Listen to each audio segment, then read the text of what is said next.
Ang kwentong ito ay hango sa totoong buhay. Mula ito sa isa nating kabayan na itago na lang natin sa pangalang Chris. Taong 1992, probinsya ng Capiz.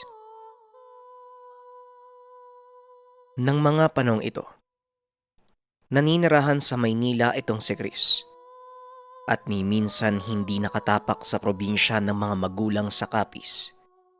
Ang ama ay tubong Rojas, ang ina ay tubong Duwalag. Nasa edad 15 si Chris ng mga panong ito. Walang pasok sa eskwela dahil panahon ng bakasyon. Nagpasya ang mga magulang na umuwi sa kanilang probinsya upang doon magdaos ng mahal na araw.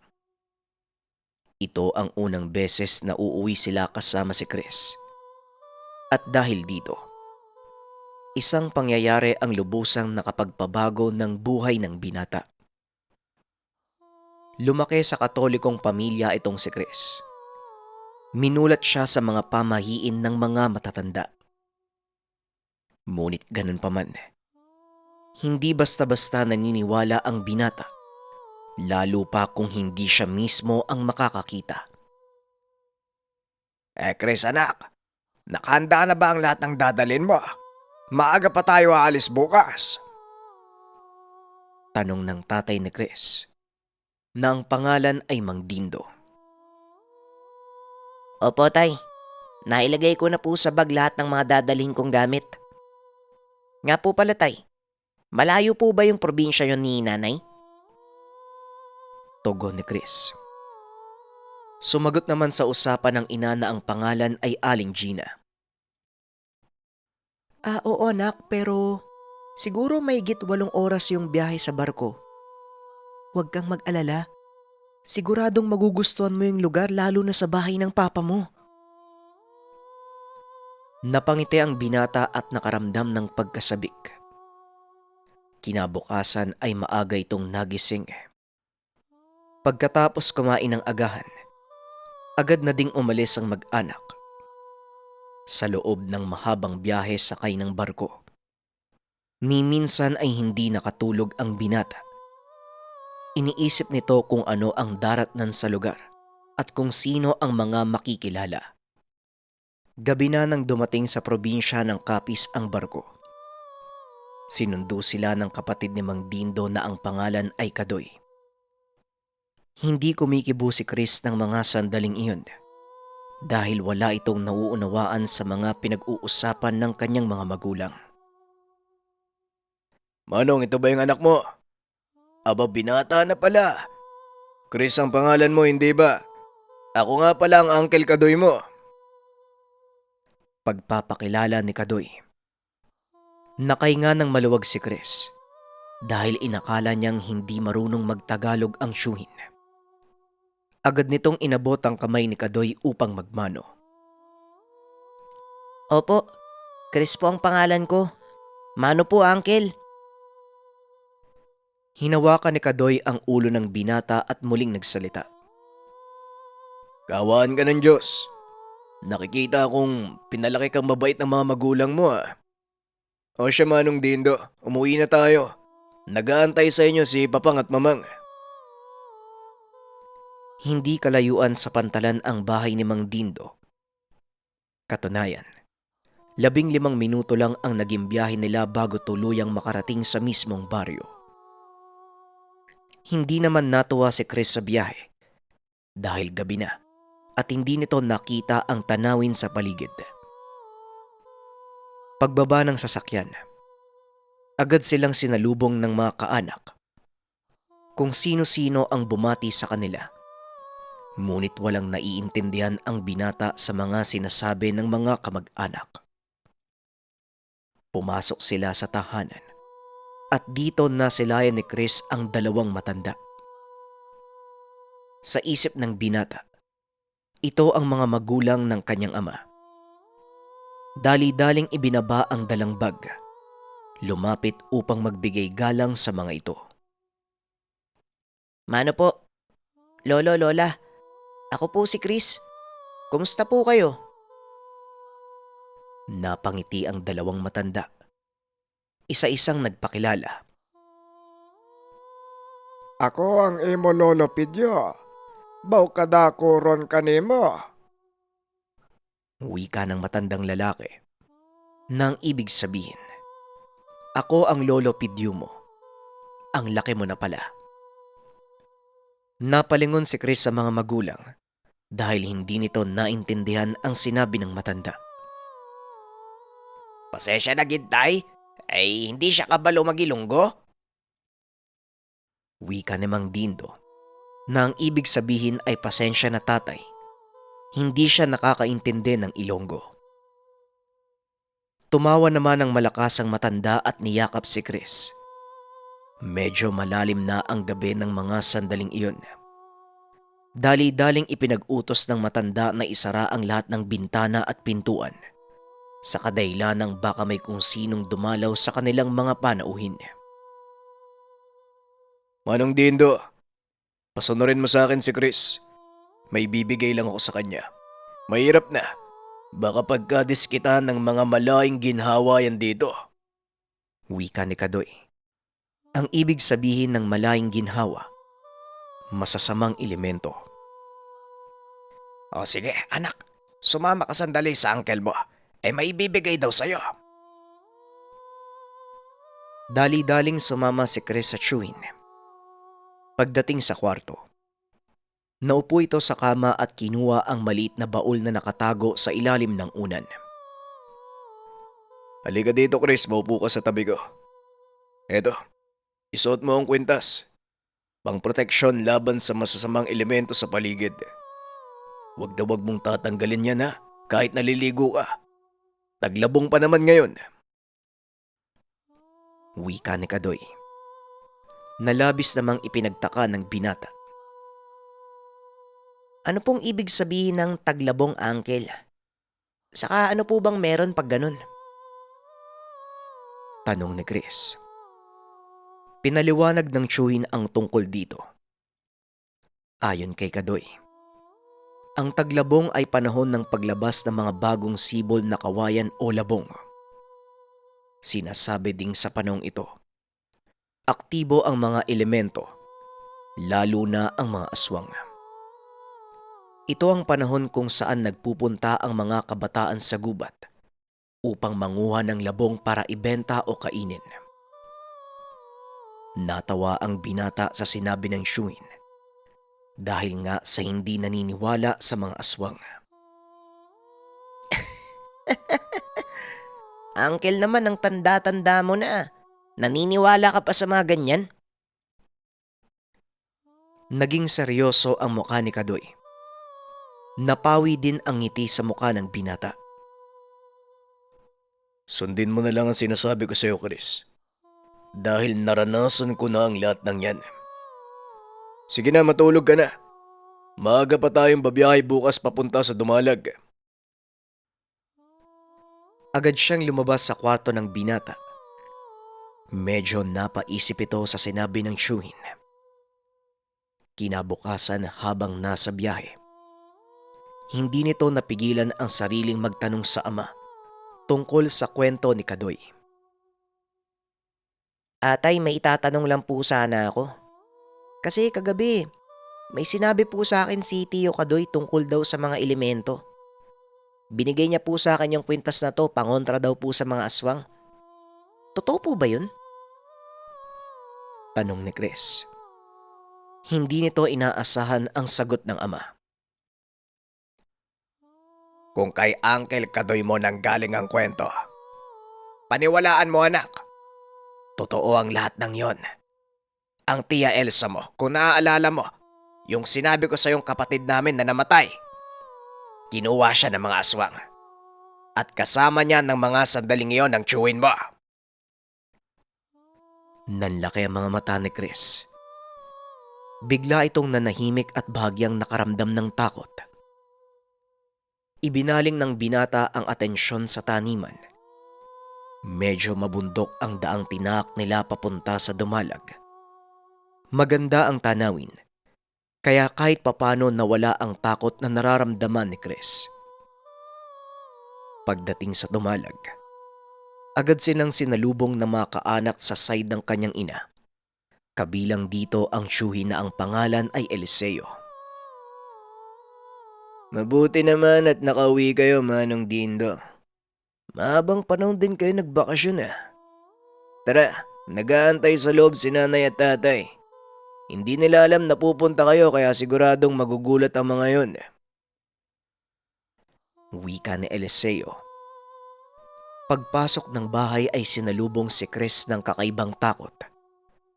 Lalo pa nang masilayan nito ang mga botelyang naglalaman ng mga preneserbang patay na hayop. Kagaya ng ahas, butike, at kung ano-anong halamang gamot na nakababad sa langis. Kitang-kita ni Mang Dindo ang takot sa anak. Hinawakan niya ito sa kamay. Chris anak, huwag kang matatakot. Ang lolo Claudio mo at lola Salve mo, mga manggagamot. Ang mga nakikita mo ay kagamitan nila sa panggagamot. Wika ni Mang Dindo. Hindi pa man nakakapagsalita si Chris. Biglang lumapit sa kanya ang matandang babae. Ikaw ba si Chris? Ay, gwapong bata. Kamukha mo ang lolo Claudio mo nung binata pa siya. Wika ng matanda. Bagyang itinulak ni Mang Dindo ang binata upang magmano. Mano po? Salamat po. Maikling tugon ng binata. Napansin naman ito ni Kadoy. Kaya kaagad niyang nilapitan si Chris. Sa hindi maipaliwanag na dahilan ay biglang nawala ang takot ng binata. Naninibago pa siguro yang si Chris. Halika, sumunod ka sa akin. Ipapakilala kita sa mga pinsan mo. Naroon sila sa likod ng bahay, nagpapakain ng kalabaw. Agad namang sumunod si Chris. Kahit papano nawala ang tensyon ng binata nang makita ang dalawang bata na nagpapakain ng kalabaw. Halos kasing edad niya ito. Kaya nang ipakilala ni Eliseo ang mga ito sa kanya, gumaan ang loob ni Chris. Maymay, Butchok, kayo na muna ang bahala sa pinsan nyo Hindi nakakaintindi ng Bisaya yan kaya magtagalog kayo. Chris, nga pala sila mga pinsan mo. Dito ka muna habang naghahanda kami ng tanghalian. Tumangulang si Chris. Ngumiti sa mga pinsan. Inaya siya ng mga ito na tumulong sa pagpapakain ng mga kalabaw. Namangha ang binata dahil napakaraming alagang kalabaw ng kanilang lolo. Kung hindi nyo na itatanong, ang pangunahing pinagkakakitaan ng pamilya ng nanay ni Chris ay ang pagbebenta ng gatas ng kalabaw. Pinsan, mamaya, samahan mo uli kami para magpagatas ng kalabaw tapos ibibenta natin sa bayan. Wika ni Maymay. Tumangulang si Chris at bagyang ngumiti dahil sa tono ng pananalita ng pinsan. Oo nga, masaya yun pinsan. Pagkatapos natin magpakain ng mga kalabaw, punta tayo sa sapa para maligo. Wika ni Butchok. Ang sinabi nito ang nakakuha ng atensyon ni Chris. Ni minsan ay hindi pa nito naranasang magtampisaw sa sapa, kaya bahagyang nasabik ang binata at dali-daling tinulungan ang mga pinsan. Matapos ng kanilang gawain ay tinawag sila ni Eliseo. Kinuha ng dalawang bata ang pagkakataon upang ipagpaalam si Chris sa mga magulang. Nung una ay ayaw pang pumayag ni Mang Dindo. Ngunit nang sabihin ni Eliseo na sasamahan niya ang mga ito pagpunta sa sapa, napanatag ang kalooban ng ama. O sige, basta Chris. Huwag kang lalayo sa pinsan mo Sundin mo ang lahat ng sasabihin ng Uncle Eliseo mo. Opo, tay. Maraming salamat po. Matapos kumain ay nagmamadaling magbihis si Dindo. Dahil nakapantalon pa siya ng mga sandaling iyon. Matapos magbihis ay kaagad na silang pumunta sa sapa. Habang nasa daan ay hindi maiwasan ni Dindo ang mamangha sa tanawin. Nasa loob sila ng kawayanan ng mga oras na yun. Napatingin si Chris sa mga puno ng kawayan. Kinalabit si Maymay upang magtanong. May, tignan mo oh.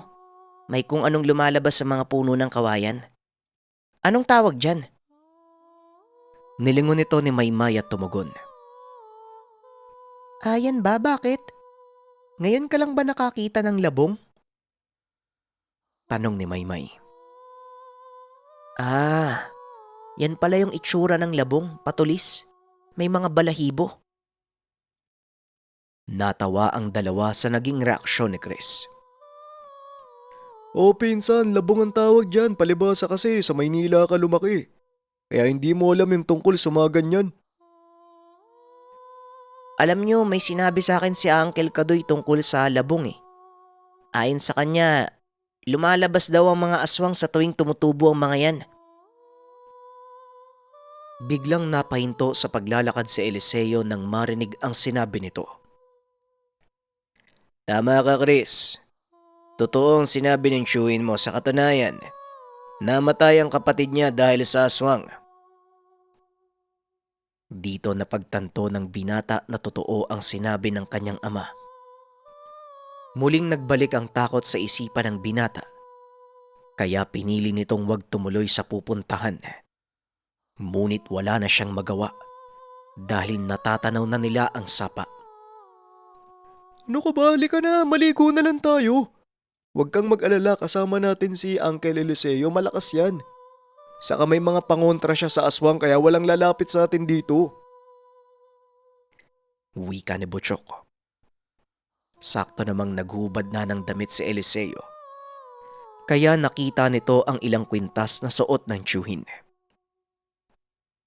Nakita mo ba yung mga kwintas ni Uncle? Mutya ang tawag dyan. Hindi siya basta-basta matatalo ng mga aswang. Tumangulang ang binata. Ipinakita din ang suot niyang kwintas. Meron din ako niya no. Eto, bigay ni Uncle Kadoy. Napalingon si Eliseo. Nilapitan ang binata. Aba, mutya ng santel mo yan. Malakas yan, Chris. Hindi ka lalapitan ng mga aswang pagsuot mo yan. Huwag mong iwawala. Importante yan. Wika na Eliseo. Masayang naligo ang apat. Hanggang sa sumapit ang 4:00 ng hapon. Nagpasya ang mga ito na umuwi dahil kailangan nilang gatasan ang mga kalabaw. Hindi naman kalayuan ang sapa kaya maaga din silang nakabalik. Kinagabihan, muling nagpaalam sina Butchok sa ama ng binata na isasama ito sa bayan upang ihatid ang mga gatas sa kanilang mga suki. Wala namang naging problema kay Mang Dindo ang lahat. Masayang nag-usap ang magkakamag-anak. Inaya ni Butchok si Chris na pumunta sa likod ng bahay upang tignan ang mga kalabaw. Tanging solo na gawa sa buho ng kawayan ang dala ng mga ito bilang pang-ilaw. At habang nag-iikot ang tatlo, bigla silang nakarinig ng ungol na tila nagmumula sa nahihirapang kalabaw. Naku po, baka may naipit na namang kalabaw ah. Sandali nga, Maymay. Dumito muna kayo, titignan ko kung anong nangyari. Wika ni Butchok. Agad itong pumasok sa torel. Napansin ni Chris na tila balisa ang ilan sa mga hayop. Walang tigil sa pagtakbo. Ilang sandali lang ang nakalipas ay biglang tumakbo pabalik si Butchok. Hindi maipinta ang muka na parang nakakita ng kung ano. May, punta mo si Lolo. Pati si Uncle Eliseo, bilisan mo. Dali-daling tumakbo si Maymay. Bakit, Chok? Ano nangyari? Tanong ni Chris. Mamaya na, ipapakita ko sa'yo pagdating ni Uncle at Lolo. Naku naman talaga oh. Oh, anong nangyari, Butchok? Bakit parang nakakita ka ng aswang? Tanong ni Lolo Claudio. Yun nga po lolo eh. Tignan nyo na lang po yung nangyari sa kalabaw natin. Kayo na po yung humusga. Dali-daling pinuntahan ng matanda ang sinasabi nito. Sumunod sina Chris at Maymay. Nanlaki ang mga mata ng binata at halos ilabas nito ang bituka sa pagduduwal nang makita ang kalagayan ng kalabaw. Wasak ang tiyan. Parang kinalkal ang lamang loob. Hindi maipinta ang itsura ni Chris, kaya binalik siya sa tahanan. Maya-maya pa ay biglang nagkagulo sa torel ng mga kalabaw. Humahangos na pumasok ng bahay si Eliseo. Kadoy, sumama ka sa amin. May habulin tayo. Hindi na nagtanong pa si Kadoy. Dali-dali itong tumayo. Kinuha ang gulok na nakasabit sa pintuan. Agad nang tumuloy papunta sa torel ng mga kalabaw. Nabalot naman ng kuryosidad ang utak ni Chris, kaya tumayo ito at hinila ang kamay ni Butchok. Chok, tara! Sundan natin sila, Uncle! Uy! Nababaliw ka na ba? Aswang yung hahabulin nila. Nanlaki ang mga mata ni Chris nang marinig ang sinabi ng pinsan. Aswang? Seryoso ka ba? Oo, Chris. Aswang ang pumatay sa kalabaw na yun. Kinuha nito ang guya na nasa tiyan pa lang. Kaya kung ayaw mong ikaw yung sumunod na kainin nun, dumito na lang tayo. Sa kabila ng sinabi, hindi nagpapigil si Chris. Dali-dali itong lumabas. Nadatnan niya ang mga tiyuin na nag-iikot sa paligid. Lumapit ang binata sa mga tiyuin. Laking gulat ng mga ito nang makita si Chris. Anong ginagawa mo dito, Chris? Pumasok ka dun sa bahay. Wika ni Mang Dindo ngunit huli na ang lahat. Natulala ang binata habang nakatingin sa itaas ng puno. Napatingala ang lahat. Unti-unting itinuro ni Chris kung ano ang nakikita nito. Nanlaki ang mga mata nila. Nakita ang nilalang. Nakapatong sa sanga. Nanlilisik ang mga mata. Nakatitig kay Chris. Sinubukang gumalaw ng binata ngunit hindi niya maikilos ang katawan. Chris! Chris anak! Gumising ka! Wika ni Mang Dindo. Hindi na sumasagot ang binata hanggang sa tuluyan itong nawalan ng malay. Samantalang si Kadoy at Eliseo sinubukang patayin ng nakitang nilalang. Sa kasamaang palad ay hindi nila ito naabutan. Napakabilis nitong maglaho. Kinabukasan, tinanong ni Mang Dindo si Chris kung ano ang nakita. Ayon sa kanya, isang itim na nilalang na pulang-pula ang mga mata. Hindi ito nakagalaw nang titigan siya ng elemento. Kinumpirma naman ni Kadoy na aswang nga ang nakita ng binata. At dahil sa kaganapang iyon, nagpa siyang bumalik sa Maynila sina Mang Dindo. Hanggang sa kasalukuyan, hindi pa rin makalimutan ni Chris ang naging karanasan. Ito ay nang minsan siyang dumayo sa probinsya ng mga magulang ng mga panahon ng labong. Pamilyar sa akin yung mga ganitong storya kasi nung pumunta kami sa probinsya, sa bandang Siraway, ganito din yung nangyari sa amin eh. Ako personal na experience ko yan, yung ganyan. Sa amin naman, hindi literal na nagpakita pero nagparamdam sila. Sipin nyo, pagpatak ng 12:00 ng gabi, biglang nag-alulong yung mga aso. Tapos kinakalmot yung sa bandang bubong nung tinutuluyan naming bahay. Nung time na yon kasama ko din si Johnny, kung naalala nyo nasa kwento siya ni Pinuno. Naglagay siya ng orasyon doon sa tinutuluyan namin hanggang sa bigla na lang ako nakatulog. Pagising ko umaga na. May mga nakwento siya, parang sinubukan siya nung aswang pero hindi niya na pinatulan. Ewan ko lang kung anong nangyari kung hindi namin siya kasama nung mga oras na yun. Malamang sa malamang, baka hindi na ako nagkikwento ngayon. Well anyways, maraming salamat sa pakikinig ng ating kwento. Paalam.